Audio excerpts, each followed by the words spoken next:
प्रिय मित्रों, आज इस श्रृंखला द क्रिएशन के पहले अध्याय के प्रथम अंक में आपका स्वागत है।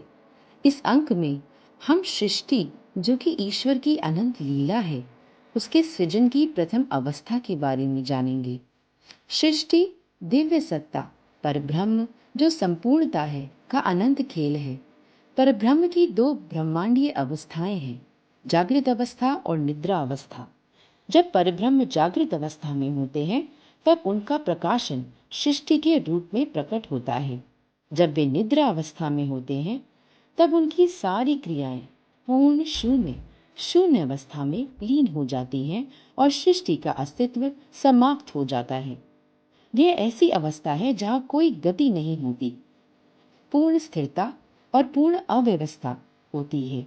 इस अवस्था में जो कुछ भी रचा गया है, दृश्य भौतिक और अदृश्य अभौतिक, सब एक सूक्ष्म निराकार ऊर्जा में विलीन हो जाता है, जिसे परब्रह्म कहते हैं।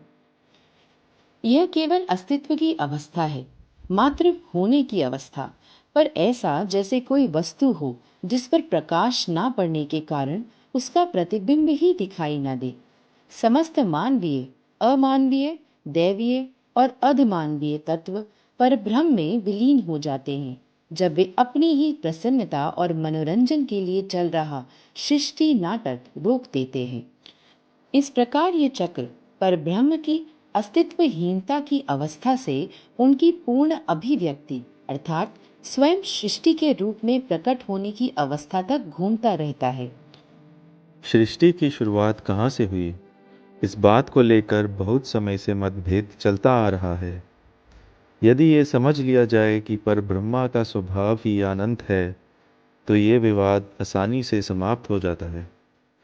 जब कोई व्यक्ति जागृत और सचेत अवस्था में होता है तो वह सक्रिय रहता है, उसका स्वभाव उसके काम में दिखता है और उसकी प्रतिभा व्यक्त होती है। लेकिन जब वह सो जाता है तो वह बिल्कुल निष्क्रिय हो जाता है और उसकी पूरी अभिव्यक्ति भीतर ही सिमट जाती है। सृष्टि की प्रक्रिया को एक बीज के उदाहरण से समझा जा सकता है, जो पहले अंकुरित होता है, फिर पेड़ बनता है और पूर्ण रूप से विकसित होकर फिर से बीज बन जाता है। दिव्य सत्ता परब्रह्म अपनी सृजन लीला शुरू करने से पहले आदि बीज ब्रह्म बीज के रूप में स्थित होते हैं। सृष्टि इसी दिव्य बीज की अभिव्यक्ति है, जो एक पूर्ण क्रिस्टल की तरह है, जिसकी हर कली और हर पहलू पहले से ही पूर्ण है। सृष्टि का प्रथम चरण आदि बीज दो भागों में विभाजित हो जाता है। एक भाग बीज है और दूसरा भाग उस बीज की अंकुरित करने वाली शक्ति है। सृष्टि के इस खेल में बीज केवल दर्शक की भूमिका में रहता है और उसकी अंकुरण शक्ति ही पूरा दृश्य रचती है। यदि किसी क्रिस्टल स्फाटिक को उसके केंद्र और उसकी चमकीली सतहों फेसेट्स में बांट सकें तो यही इस बात की कल्पना होगी, पर दुर्भाग्य से भौतिक जगत में ऐसा करना संभव नहीं है। इसी प्रकार भगवान परमेश्वर और उनकी शक्ति महाशक्ति, ये दो अलग अलग पहचान बन जाती हैं। ये सर्वोच्च सत्ता पुरुष और सृष्टि की माता स्वरूप शक्ति प्रकृति या पवित्र आत्मा के रूप में विद्यमान रहते हैं। वे आदि पिता और आदि माता हैं, हमारे दिव्य माता पिता। बीज स्वरूप परब्रह्म इस अवस्था में करोड़ों कल्पों तक निष्क्रिय सुप्त अवस्था में स्थित रहते हैं। इन दोनों का पृथक्करण तभी होता है जब परब्रह्म अपनी ब्रह्मांडीय निद्रा से जागृत होते हैं। चित्र 1 में एस दिव्य बीज का प्रतिनिधित्व करता है। पर ब्रह्मा के जागने पर उनकी शक्ति सक्रिय हो उठती है।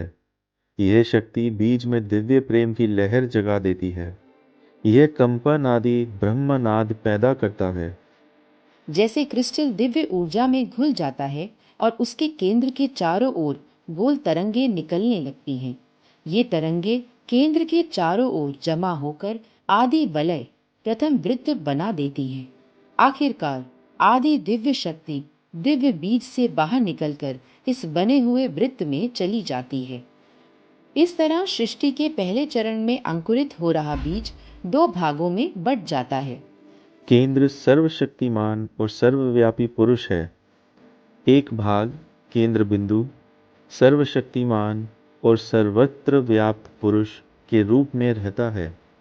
2. शक्ति आदि वलय। दूसरा भाग भगवान की शक्ति आदि वलय के रूप में जो पूरा दृश्य रचती है। चित्र 1 का केंद्र बिंदु भगवान को सर्वोच्च सत्ता के रूप में दर्शाता है। लोग इन्हें परमेश्वर, अल्लाह